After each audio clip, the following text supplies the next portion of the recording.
They say the truth will set you free. But what if the truth about your boyfriend's cheating is so insane, so world-altering, it makes you wish for the simple, familiar pain of a lie? My boyfriend Jack wasn't just having an affair. The other woman, as I first thought of her, she was a phantom, a carefully constructed decoy in a game I never knew we were playing. And his excuse for the betrayal I thought I'd uncovered? It wasn't an excuse, Reddit. It was a goddamn revelation that ripped a gaping hole in my reality. Okay, buckle up, because my life went from what I thought was a perfect rom-com straight into a high-stakes spy thriller I never auditioned for, and I'm still trying to figure out if the man I loved, the man whose ring I practically expected, was my greatest villain or an unimaginable kind of hero. You see the title, My Boyfriend Was Cheating, but He Had a Shocking Excuse. Trust me, shocking is the understatement of the century. What he was hiding makes a clandestine affair look like a walk in the park. And the supposed other woman? She was merely a symptom, a flickering shadow in a much larger, darker, and infinitely more dangerous inferno that threatened to consume not just our relationship, but everything I held dear. He wasn't just leading a double life, Reddit. He was fighting a clandestine war I hadn't even known existed, and I'd been sleeping soundly next to the enemy. Or perhaps a savior in the most elaborate disguise imaginable. Let me paint you a picture of Jack, or at least the Jack I thought I knew. We met 3 years ago in the most mundane way: a coffee shop spill, a flustered apology, and then an easy laugh that felt like coming home. He was a software developer, or so he said. Tall, with eyes the color of warm whiskey that crinkled at the corners when he smiled, which was often. He was kind, almost to a fault, the type of guy who'd stop to help someone change a tire in the pouring rain, even if he was already late. Our life was comfortable, blissfully, wonderfully normal, filled with inside jokes, lazy Sunday mornings spent tangled in sheets, ambitious culinary experiments that usually ended in calling for takeout, and a deep, unwavering affection that felt as solid and dependable as the ancient oaks in the park where he first told me he loved me.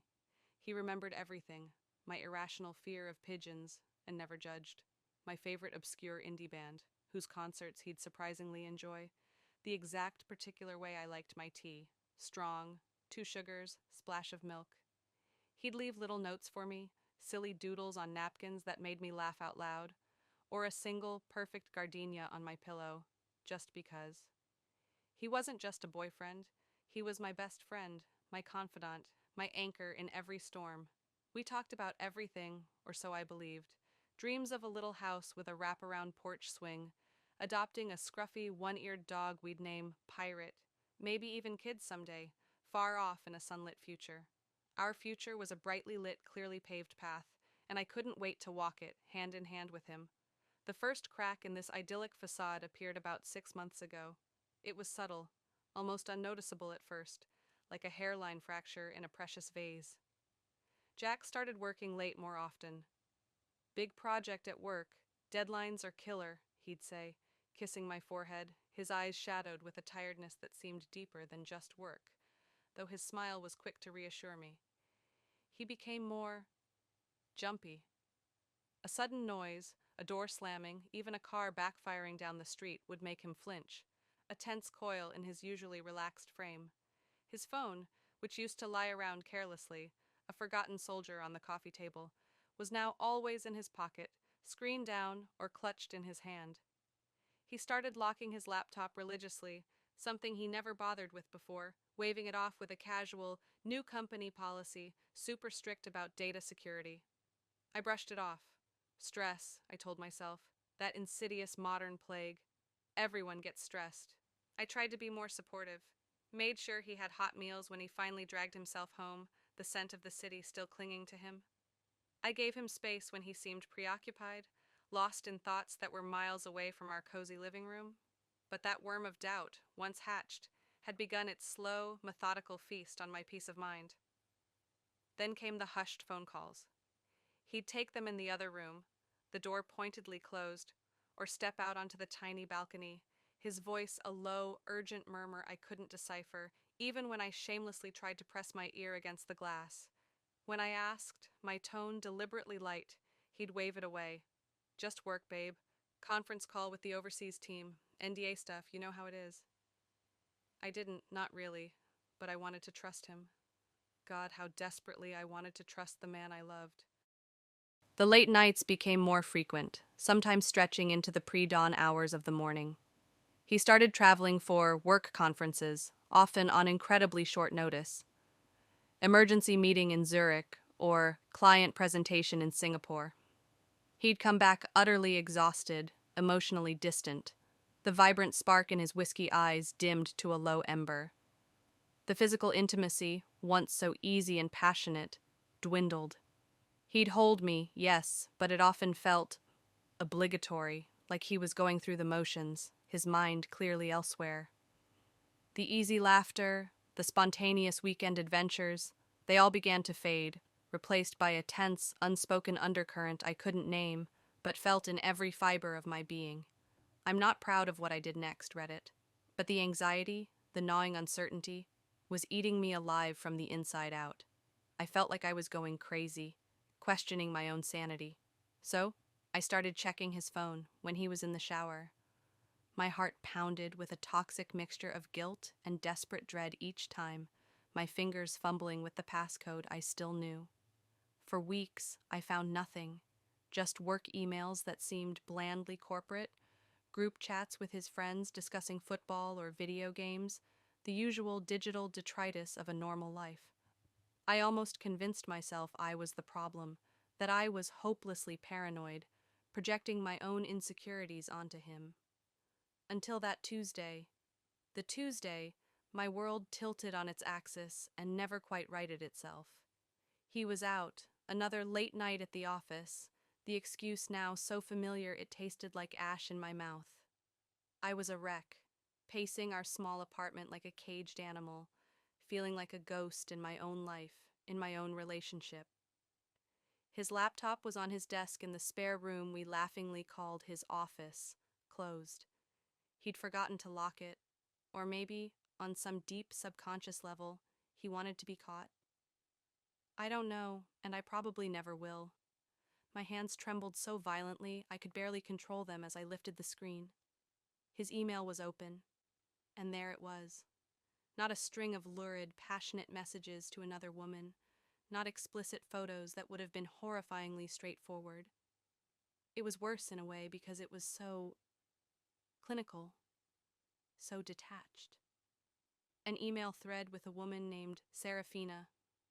The subject line that caught my eye was Asset Relocation, Phase 2.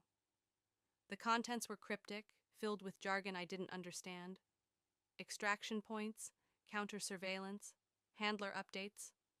But the undertones were chillingly clear. Travel itineraries for 2. Hotel bookings, single rooms, yes, but always adjoining, always in discreet, out-of-the-way places. References to maintaining cover, and post-op debriefing sessions. One email from this Serafina, short and stark, read, Jack, your proximity during the last op was noted, and not in a good way. We need to maintain absolute professional boundaries, regardless of the circumstances or perceived threat. The objective is paramount. My blood ran cold, then boiling hot. Proximity? Noted? This wasn't some dry corporate project. This was something else entirely. Something that involved this Serafina in a way that felt far too intimate, too intense for colleagues. Then, my eyes landed on a folder on his desktop innocuously labeled MISC, sort later. My gut screamed. With a click that felt deafening in the silent apartment, I opened it. Inside, a subfolder. Personal, do not open. Of course I opened it. It was like staring into the sun. There were photos, Jack and Serafina. Not overtly romantic, not kissing or embracing in a way that screamed affair in the traditional sense. But it was the casual intimacy that twisted the knife, laughing together at a rustic outdoor cafe in what looked like a sun-drenched European village. Standing side by side, looking serious and focused in front of some official-looking, slightly intimidating building I didn't recognize. In one, her hand rested on his arm, a casual, familiar gesture that spoke volumes more than a passionate kiss ever could. She was beautiful, in a sharp, intelligent, almost dangerous way. Dark, knowing hair, intense eyes that seemed to see right through you. The kind of woman who looked like she could handle absolutely anything, including my boyfriend. The air rushed out of my lungs as if I'd been punched. This wasn't just in my head. This was real. The late nights, the secretive calls, the growing distance, his sudden expertise in things he'd never shown interest in before. It all clicked into place, forming a sickening, undeniable mosaic of betrayal. He wasn't just cheating, he was living a whole other hidden life with this woman. I sank to the floor, the laptop clattering beside me, the images burning into my retinas. A strangled sob, a sound of pure animal pain, escaped my lips. The man I loved, the beautiful, comfortable life we had built, it was all a meticulously constructed lie. How could he do this? How could my Jack, the kind, gentle soul who cried during sad movies, be capable of such profound, calculated deception? Was I a fool? Had everyone else seen this, and I was just the naive girlfriend, blinded by love? The humiliation was a bitter acid on top of the raw wound of betrayal. I must have sat there for hours, numbly cycling through waves of disbelief, white-hot rage, and a soul-crushing sorrow that threatened to drown me. Each cherished memory, each whispered promise, now felt tainted, like a beautiful painting suddenly splashed with mud and filth. His loving words, his tender touches, were they all part of the elaborate act? Was I just a convenient cover, a soft place to land for his real life, his real partner? When I heard his key in the door around 2 a.m., the familiar click of the lock echoing like a gunshot in the tense silence, I was a coiled spring of fury and heartbreak. I didn't scream, not immediately. I didn't throw things, though the urge was a physical ache in my arms. I was eerily calm, the kind of preternatural calm that precedes a devastating hurricane. He walked in, looking tired, the lines of exhaustion etched around his eyes, and tried to give me that familiar, weary smile. "Hey, babe. Sorry I'm so—" "Who is Serafina?" My voice was flat, devoid of all emotion, edged with a tremor I couldn't control, the sound of my world cracking. The smile vanished, as if wiped away by an invisible hand. Every ounce of color drained from his face, leaving it a sickly, grayish hue. He didn't even look particularly surprised, more resigned, defeated. That, more than anything, confirmed my deepest fears. He wasn't even going to try to deny it with any real conviction. "Emma, He ran a hand through his already disheveled hair, his whiskey eyes clouded with something I couldn't read, something that wasn't just guilt. "It's not what you think," the classic line. "Isn't it?" I laughed, a harsh, bitter, broken sound that seemed to startle even me. "Then what is it, Jack? What are the asset relocations, the maintaining cover, the trips with her, the photos?" My voice started to rise then, fueled by months of suppressed anxiety and the fresh, searing pain of discovery. "Are you going to tell me she's just a work friend? That those adjoining hotel rooms were for team-building exercises and brainstorming sessions?" He just stood there, silent, his gaze fixed on the worn Persian rug in our hallway. The silence was his confession, loud and damning. "I saw the emails, Jack," I whispered, the fight suddenly draining out of me, leaving me hollow and shaking. "I saw the photos. How could you? After everything? After us?" Tears were streaming down my face now, hot and relentless, blurring his image. He finally looked at me, his own eyes glistening with unshed tears. "Emma, please, you have to understand. It's complicated." "Complicated?" I shrieked, the word ripping from my throat. "You think complicated covers this monumental betrayal? You've been lying to me for months, maybe years. You've been living a complete double life, with another woman. There's nothing complicated about that, Jack. It's called cheating. It's called betrayal. It's called ripping my heart out and stomping on it." I remember wanting to hit him, to claw at him, to inflict some physical pain, that might mirror the gaping wound he'd torn in my soul. He took a step towards me, his hands outstretched in a pleading gesture. Please, just let me explain. Explain what? I backed away as if he were a venomous snake, my body recoiling from his proximity. Explain how you managed to look me in the eyes every single day and lie through your teeth? How you held me and kissed me and whispered, "I love you," while you were planning your next clandestine trip with her? There's nothing you can say that will make this okay.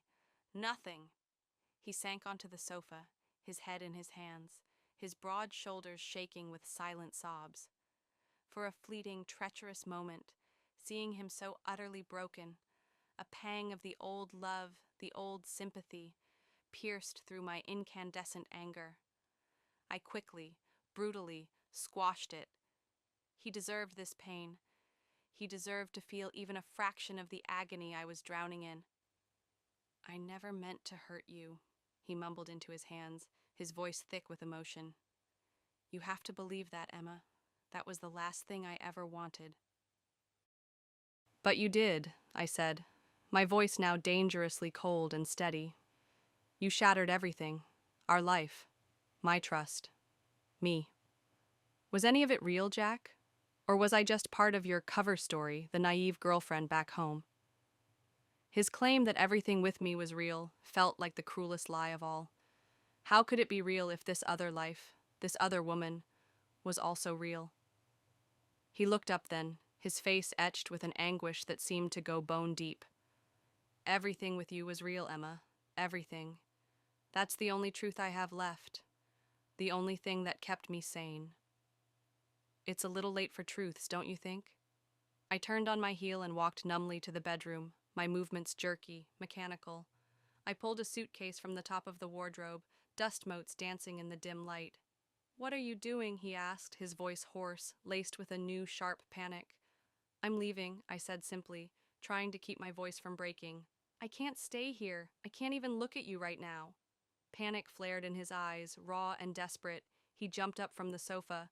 "No, Emma, don't! Please! We can talk about this. I can fix this. I promise I can fix this." "Fix this?"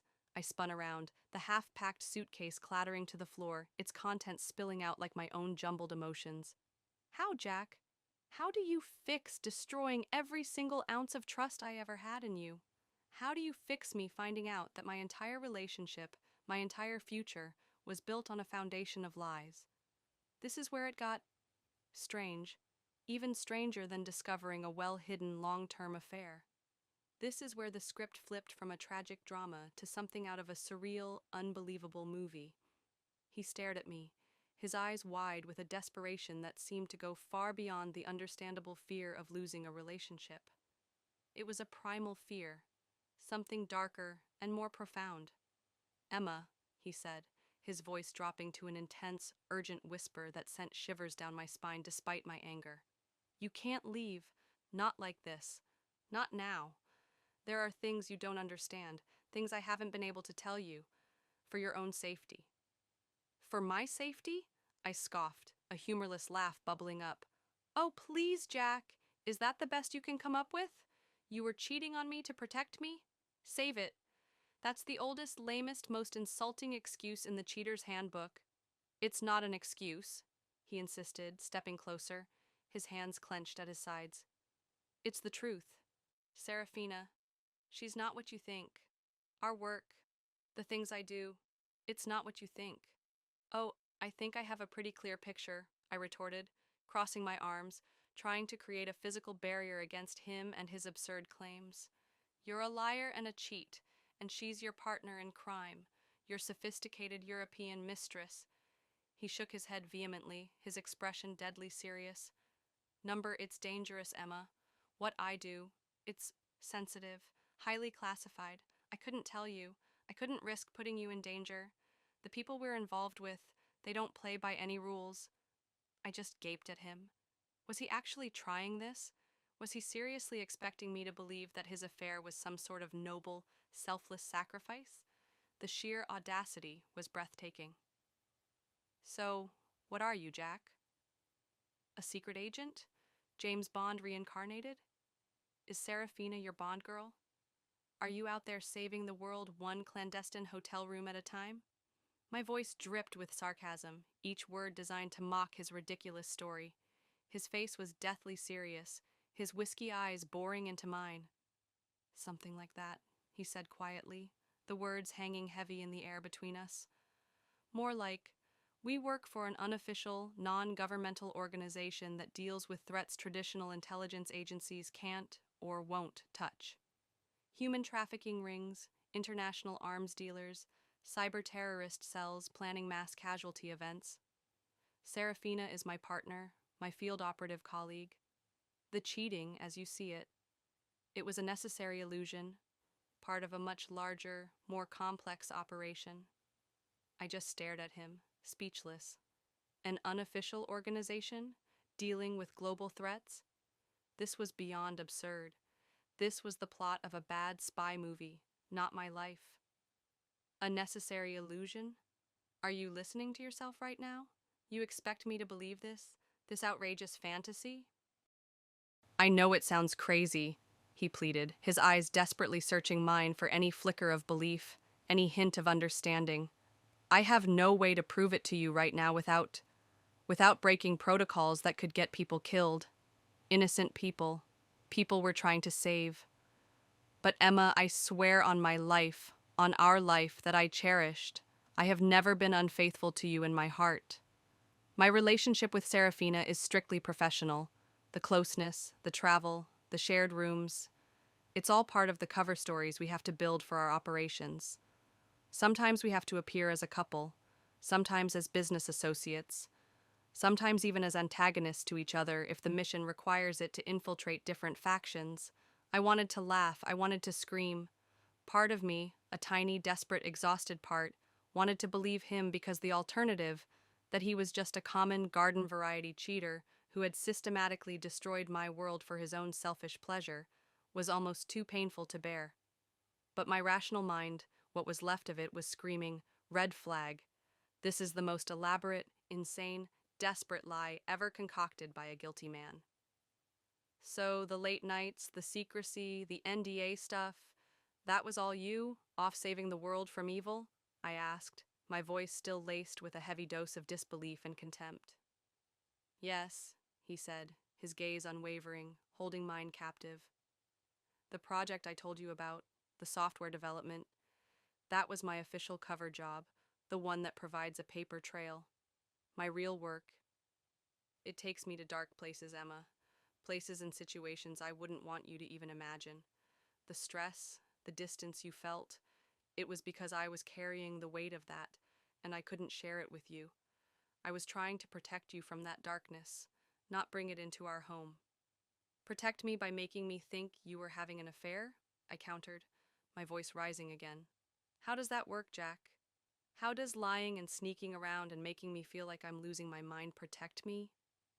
If anyone we were targeting, anyone from that world, ever got even a hint of my real life, of you, he said, his voice low and intense, his eyes burning with a desperate conviction, you would immediately become a target, a point of leverage. They wouldn't hesitate for a second to use you to get to me or to silence me, creating the impression that my closest emotional tie was with Serafina, another highly trained operative who can handle herself, provided a layer of misdirection, a false target. And sometimes, yes, the affair narrative itself was part of a specific mission's cover, to make me appear less stable, more predictable, or even vulnerable to certain types of approaches from our targets. It sounds insane, I know. It is insane. It did sound insane, completely and utterly insane. Yet, there was something in his eyes, a raw sincerity, a desperate earnestness that I'd never seen him display before, not even in our most intimate moments. He looked terrified, not just of me leaving him, but of something much bigger, something that transcended our personal drama. Why now, Jack? I asked, my anger momentarily giving way to a bewildering, exhausting confusion. Why tell me this elaborate, unbelievable story now? If it's so top secret, so dangerous, why reveal any of it? Because I'm losing you, he said, his voice breaking, raw with emotion. And that's a risk I can't bear. That's a loss I can't survive. I know I've broken your trust in the most fundamental way. I know this sounds unbelievable, like something out of a cheap novel. But it's the truth, Emma. All of it. He paused, took a ragged breath, then added, "The email you saw, the one about asset relocation, phase 2? We were extracting a family, a journalist, his wife, and their 2 small children, from a warlord's compound in Eastern Europe. They were about to be executed. Serafina and I were posing as international aid workers. The proximity comment she made in her email? It was because our convoy was ambushed and I had to shield her during a firefight when our vehicle overturned. It was purely tactical, a review of field actions." A firefight? Extracting a family? My mind reeled. This was too much. It was like the floor had dropped out from beneath me, and I was free-falling into a bizarre, terrifying new reality. Or he was an incredibly convincing, dangerously pathological liar, and I was his gullible audience. I I don't know what to believe," I whispered, sinking onto the edge of the bed, my legs suddenly unable to support me. My meticulously packed suitcase lay forgotten at my feet. "I know," he said softly, kneeling in front of me, but making no move to touch me, respecting the chasm between us. "I don't expect you to believe me instantly. I wouldn't, if I were in your place. But please, just give me a chance. Let me try to show you. There are things I can't reveal, specific details of operations, names of contacts or other agents. But maybe I can give you something. Something to hold on to. Something to make you see." My head was spinning. Every instinct for self-preservation screamed at me to run, to get away from this man who was either a genuine hero living a terrifying, hidden life, or a manipulative villain who had crafted the most complex, insidious deception imaginable. But another part of me, the part that still stubbornly loved the man I thought he was curious. Terrified, but undeniably curious. What if this insane, impossible story was true? "What could you possibly show me?" I asked, my voice barely audible, a fragile thread of sound in the suffocating tension of the room. He hesitated, conflict warring in his eyes. "There's a place. A contact. It's a massive risk for me to even suggest this. If my superiors found out, but I can't lose you over a lie that was meant to protect us, even if the truth itself is dangerous." He looked at me then, his whiskey eyes pleading, filled with a desperate hope. "Tomorrow. Give me until tomorrow, one day. If after that you still want to walk away, I won't stop you. I'll deserve whatever you decide." I stared at him for a long, agonizing time. Every rational cell in my brain told me to leave, to call my sister, to disappear from his life and this madness. But his desperation, the sheer, mind-boggling outlandishness of his story, it was like a powerful, invisible hook, pulling me in despite myself. Was it even remotely possible? Could the quiet, gentle, slightly geeky software developer I loved actually be some kind of covert operative, a Jason Bourne in disguise? "One day, Jack," I said, my voice trembling, surprising myself with the words. "You have one day to make me understand this madness, and if this is some kind of elaborate game, some cruel, twisted trick—" "It's not," he said, relief washing over his face so palpably it was like watching a physical weight lift from his shoulders. "Thank you, Emma. Thank you. You won't regret this." The next 24 hours were the strangest, most surreal of my entire life. I barely slept that night, my mind racing, replaying every moment of our relationship, every shared glance, every unexplained absence, searching for clues, for hints of this other hidden life. Jack slept on the sofa, giving me space, a silent, brooding presence in the living room. The apartment felt charged, like the air before a massive thunderstorm. The next morning he was tense but focused, a different kind of energy emanating from him. "We need to be extremely careful," he said, his voice low and serious. "No phones. We take my car, but we'll switch it out later. Don't talk to anyone about where we're going or what we're doing." His car. the unassuming, slightly battered sedan he drove to his software job. It all felt so surreal, like I was an actor in a play I didn't know the lines to. We drove in a strained silence for about an hour, heading out of the bustling city and into a more rural, isolated area. He kept checking his mirrors constantly, his demeanor hyper-alert, a stark contrast to the easygoing, sometimes slightly distracted man I knew, or thought I knew. We eventually pulled into a dilapidated-looking diner off a quiet, almost forgotten highway. The kind of place you only stop at if you're truly desperate for coffee or trying to disappear. "Wait here," he said, his jaw tight, his eyes scanning the seemingly empty surroundings. "Lock the doors. Don't open them for anyone but me." He got out and walked around the back of the diner, disappearing from view. My heart was hammering against my ribs like a trapped bird. What was I doing? Was I being incredibly naive, dangerously stupid? Was I walking into something far more sinister than even a cheating boyfriend? After what felt like an eternity, probably only 10 agonizing minutes, he returned. He wasn't alone. Walking beside him was an older woman, perhaps in her late 60s, with sharp, intelligent eyes that missed nothing and a no-nonsense air about her that commanded respect. She looked like someone's stern but kind grandmother, if that grandmother also happened to look like she could dismantle a small army with a stern glare and a well-placed knitting needle. Jack opened my car door. "Emma, this is Martha.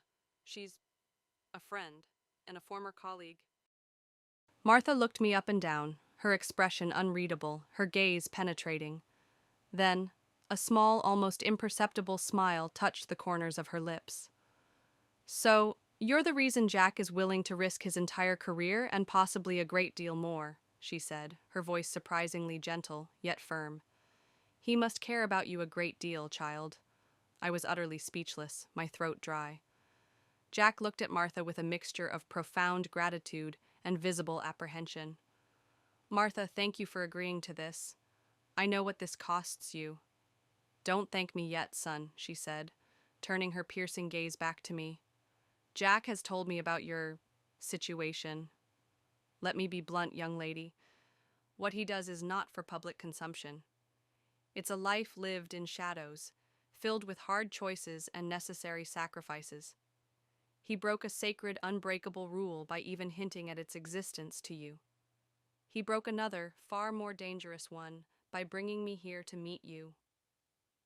I still don't understand," I stammered, feeling completely out of my depth.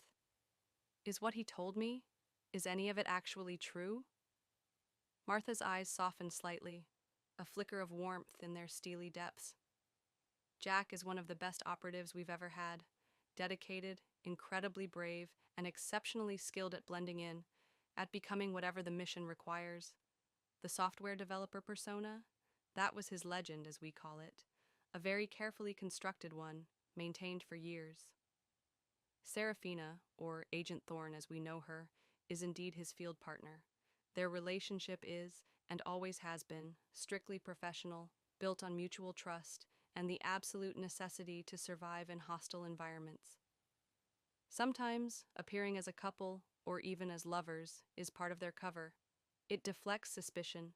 It allows them access to places and people they otherwise couldn't reach. It saves lives, Emma. My head was swimming.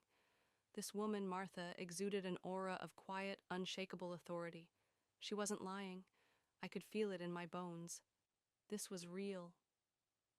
"The things Jack has done," Martha continued, her voice low and serious, "the risks he has taken on a regular basis, they are to prevent catastrophes you only read about in fictional thrillers or see in sensationalized news reports.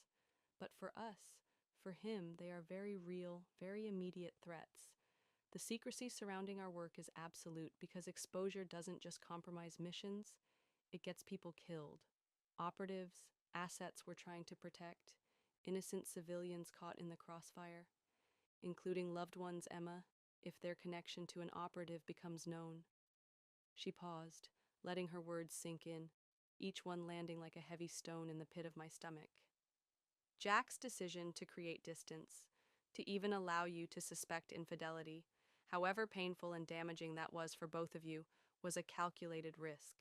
In his mind, it was to protect you. If his enemies, the kind of ruthless people he deals with, ever suspected your true importance to him, you would have immediately become his Achilles' heel, a pawn in their deadly games, a target. I looked at Jack, who was watching me with an expression of profound hope and gut-wrenching fear. The pieces were clicking into place, forming a picture so vast, so complex, and so terrifying it made my earlier assumptions about a simple, sordid affair seem almost laughably naive. But why him? I asked, looking back at Martha, my voice barely a whisper. He was just Jack. My Jack. Kind, a little geeky, always tripping over his own feet. Martha smiled faintly, a genuine, almost maternal smile this time. Often, the most unassuming individuals make the best operatives. They are overlooked, underestimated. Jack possesses a rare combination of high intelligence, remarkable adaptability, and a deep, unwavering moral compass that many in our line of work lose over time. He fights for those who cannot fight for themselves. That software company he supposedly worked for? It's a legitimate business, but it also serves as a shell, a front we use for some of our operatives to give them plausible cover. His business trips were deployments into hostile territories. His late nights at the office were often hours spent on surveillance, planning critical missions, or dealing with the volatile aftermath of an operation. Tears welled in my eyes, but this time they weren't tears of betrayal or anger. They were tears of something else entirely. Shock, certainly, fear, undoubtedly, but also a dawning, reluctant understanding, and beneath it all, a strange, unexpected, and incredibly powerful surge of pride. I can't show you classified files, Emma, Martha said gently, her voice pulling me back from my thoughts. I can't tell you specifics that would endanger ongoing operations or reveal our methods to the wrong people. But I can tell you this, with absolute certainty. Your boyfriend is a good man, a brave man. He has lied to you, yes, and those lies have caused immense pain. But his intentions, however flawed his execution, were, in his mind, to protect the most important person in his life. You. She reached into her purse and pulled out a small, plain black challenge coin, its surface smooth and worn. She pressed it firmly into my hand. This is usually given to operatives upon successful completion of their first solo field mission. It signifies trust, courage, and belonging within our chum family. Jack wanted you to have something tangible. He's not supposed to do this. This is another rule broken. The coin was heavy in my palm, cold, solid metal. I looked at Jack. His face was etched with anxiety, his eyes pleading, waiting for my verdict, for my understanding. The emails, I whispered, the words catching in my throat. Serafina. Agent Thorne is a consummate professional, Martha stated, her voice leaving no room for doubt. Her proximity comment, as Jack likely explained, was about a critical tactical situation where he protected her from harm at great risk to himself. In their world, such moments are deconstructed not for romantic sentiment, but for operational security analysis and future procedural improvement. Any appearance of intimacy you might have perceived was purely for an audience, for the mission, for survival. I finally understood, or at least, I was beginning to. The other woman was a highly trained professional, a comrade in arms, not a lover. The cheating was a carefully constructed, desperately maintained illusion, a shield against a world I couldn't imagine. The man I loved wasn't a liar and a cheat in the way I thought. He was a protector, living a life of unimaginable stress and constant danger, all while trying to keep me safe in the only way he knew how, however convoluted and painful that method had been. What now? I asked, looking from Martha's wise, tired face to Jack's hopeful, fearful one. My world had been turned upside down, shaken violently, and then reassembled into a new, albeit terrifying configuration. Martha gave Jack a pointed, meaningful look. That, my dear, is up to you and Jack. He has broken serious career-ending protocols today. There will be consequences for him within our organization, I assure you, but his life with you, that's a separate matter entirely. She gave my shoulder a brief, firm squeeze that conveyed both strength and sympathy. Choose wisely, both of you. The path ahead won't be easy, no matter what you decide. With a final curt nod to Jack, she turned and walked back towards the diner, disappearing inside as silently as she had appeared. Jack let out a breath he seemed to have been holding for days, his shoulders slumping slightly. He looked at me, his eyes filled with a fragile, tentative hope. Emma? I didn't say anything for a long moment. I just looked at him, really looked at him, as if for the first time. The kind, warm whiskey eyes were still there, but now I saw the shadows behind them, the immense weight he carried. The easy smile, when it eventually came, would mean so much more now. You absolute, crazy, idiotic, noble moron, I finally said, a watery, shaky laugh escaping me. A slow, hesitant smile spread across his face, transforming his features. Is that a good moron or a bad moron?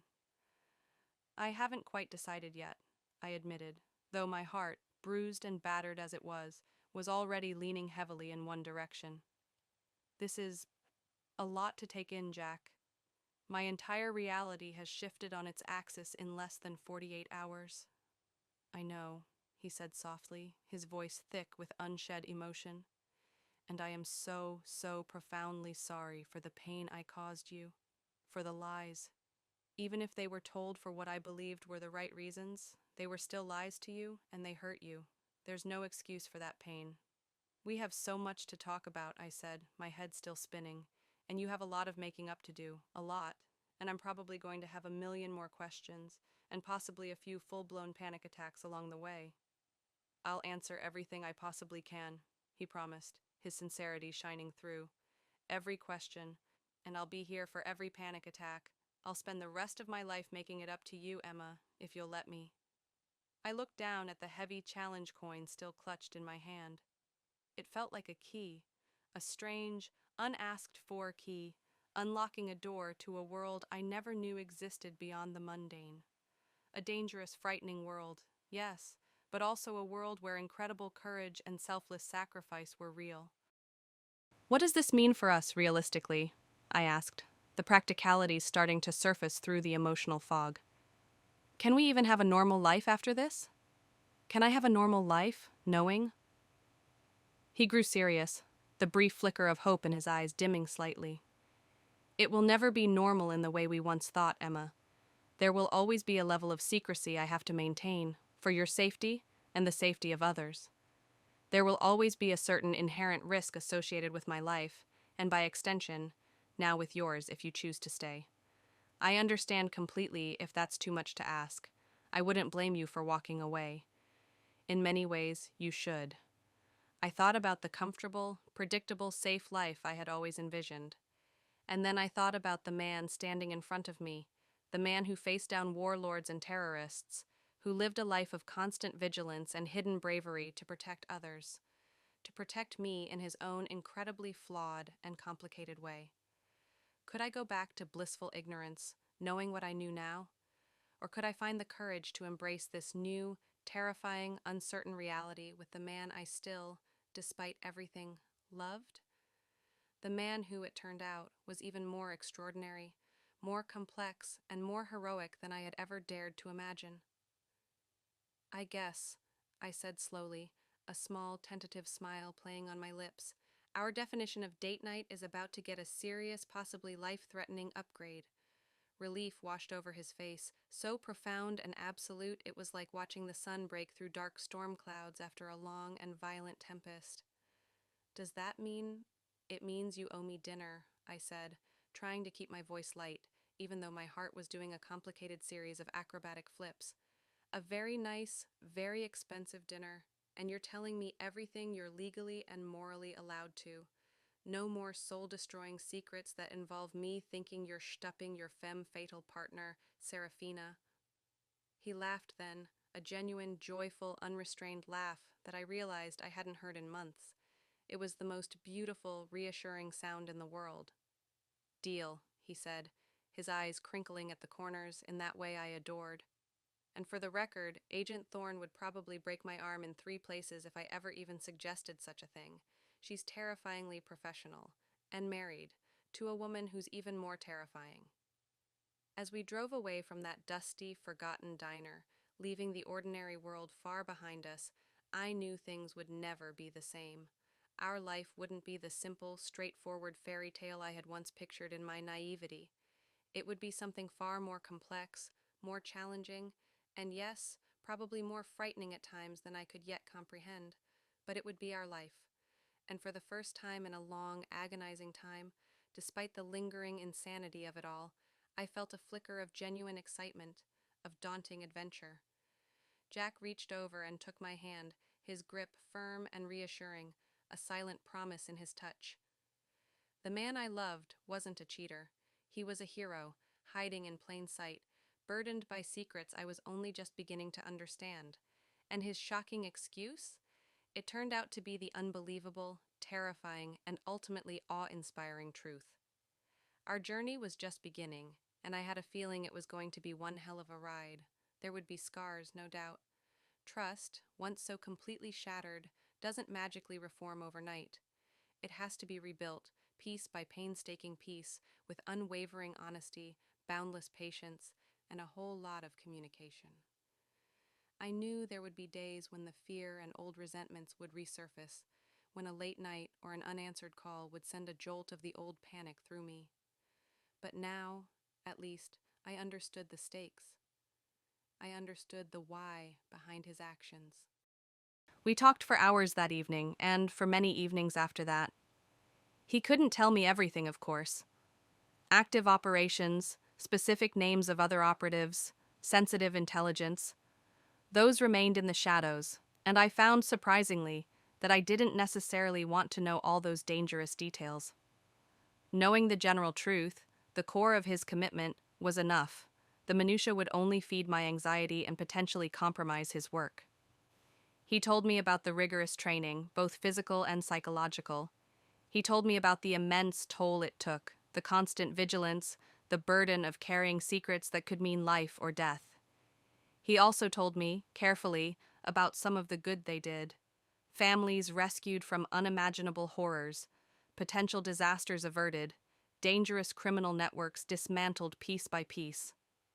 Serafina, Agent Thorne, remained a distant, almost mythical figure in my mind. Jack spoke of her with deep professional respect, the kind a soldier has for a trusted comrade who has faced death alongside them. There was no romantic inflection in his voice, only admiration for her skill and dedication.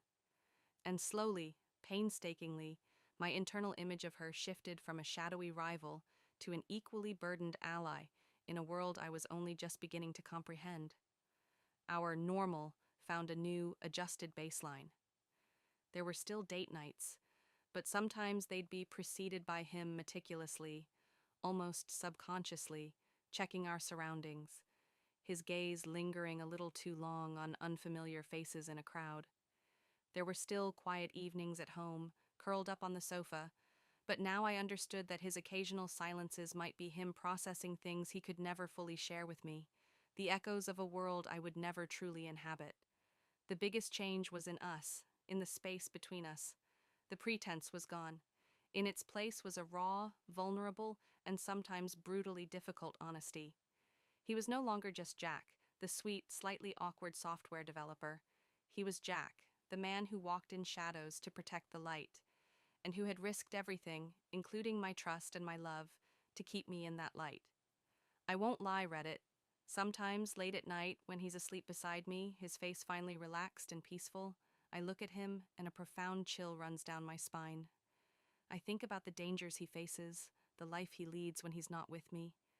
But then he'll murmur my name in his sleep, or instinctively reach for my hand, his fingers lacing through mine, and the fear recedes, replaced by a fierce, protective love that burns brighter than any fear.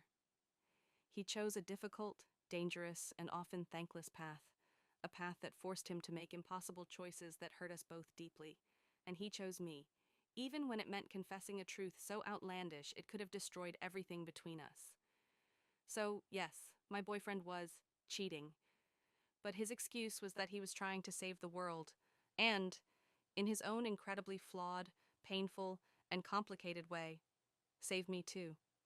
It's a hell of a story, It's a hell of a life. And I'm still not entirely sure how I stumbled into the middle of it. But I'm here. And for now, for us, that's enough. Maybe true love isn't about smooth sailing and perfect sunlit fairy tales. Maybe it's about finding that one person who makes the terrifying, unpredictable chaos of the world feel a little bit more manageable, a little bit more worth fighting for, and who is willing to fight for you in return, even if their methods are anything but conventional.